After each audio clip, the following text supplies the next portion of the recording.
लोकहित अधिकार पार्टी आम जनता के लिए एक आंदोलन है। सामाजिक न्याय देश प्रदेश की पहली आवश्यकता है। इस आंदोलन को सफल बनाने के लिए प्रयास जारी रहेगा। ये बातें लोकहितम अधिकार पार्टी के प्रदेश अध्यक्ष सुनील साहू ने साहिबगंज मछुआ सोसाइटी के पार्टी के राजमहल लोकसभा कार्यकर्ता सम्मेलन के दौरान कही। इस दौरान पार्टी के लोकसभा प्रत्याशी इंद्रदेव मंडल ने कहा कि राजमहल लोकसभा क्षेत्र का धरतीपुत्र होने के नाते यहाँ की समस्याओं से भलीभांति परिचित हूँ। चुनाव जीतने के बाद एक एक समस्या का समाधान किया जाएगा। वहीं पार्टी के प्रदेश उपाध्यक्ष सह मीडिया प्रभारी मोहम्मद अजहर आलम ने कहा, लोकहित अधिकार पार्टी आम जनता को शिक्षा और चिकित्सा पूरी तरह निःशुल्क दिलाने के लिए तथा जाति आधारित जनगणना कराने के लिए अंतिम क्षण तक संघर्ष करती रहेगी। कार्यकर्ता सम्मेलन में कई लोगों ने पार्टी की सदस्यता ग्रहण की। लोकहित अधिकार पार्टी पिछले डेढ़ वर्षों से काम कर रही है। दिसंबर 2023 में इस पार्टी को रजिस्ट्रेशन नंबर भी मिल गया और पिछले 7 मार्च को चुनाव आयोग से हम लोगों ने चुनाव चिन्ह भी प्राप्त कर लिया, एप्पल सेव छाप। पार्टी ने झारखंड के सभी 14 लोकसभा सीटों पर चुनाव लड़ने का फैसला कर चुका है, जिसमें से 6 मार्च को जहाँ तक राजमहल लोकसभा क्षेत्र की बात है, यहाँ के लिए हमारे संयुक्त सचिव जो सरकारी सेवा से रिटायर हो चुके हैं, श्री इंद्रदेव मंडल जी, इनको पार्टी ने राजमहल लोकसभा से अपना उम्मीदवार बनाया है। अब जहाँ तक पार्टी के विचार की बात है, चूँकि हमारे देश प्रदेश में पार्टियों की कमी नहीं है, बावजूद इसके एक नई पार्टी की आवश्यकता क्यों पड़ी। हम लोगों ने देखा, आज़ादी के 75 वर्ष बीत गए, 58 साल तक हम लोगों ने कांग्रेस पार्टी की सरकार को देखा। कई राज्यों में मजदूरों की बात करने वाली कम्युनिस्ट पार्टियों की सरकार को देखा। पिछले लगभग 10 वर्षों से भारतीय जनता पार्टी की सरकार को देख रहे हैं।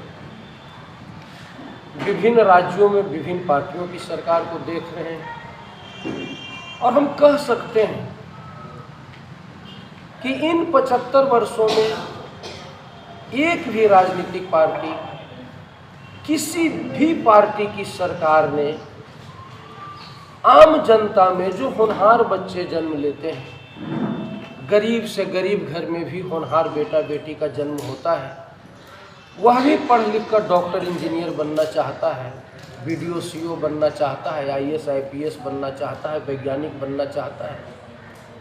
लेकिन ऐसे बच्चों को पढ़ा लिखा कर किसी भी सरकार ने ये संकल्प नहीं लिया, किसी भी सरकार ने ये प्रयास नहीं किया, चाहे किसी भी पार्टी की सरकार हो, कि गरीब से गरीब घर में जन्म लेने वाले भी होनहार बच्चों को, मैं सभी बच्चों की बात नहीं कर रहा हूँ, मैं आम बच्चे किसी भी घर में जन्मा हो, दलित के घर में जन्मा हो, आदिवासी के घर में जन्मा हो, पिछड़ा के घर में जन्मा हो, अगड़ा के घर में जन्मा हो, ऐसे होनहार बच्चों को अगर वो इंजीनियर बनने की योग्यता रखता है, पिता रखता है, वैज्ञानिक बनने की योग्यता रखता है, तो सरकार अपने खर्चे से उन्हें पढ़ा लिखा कर मुकाम तक पहुंचाए। आज तक किसी भी पार्टी ने और किसी भी पार्टी की सरकार ने ऐसा नहीं किया।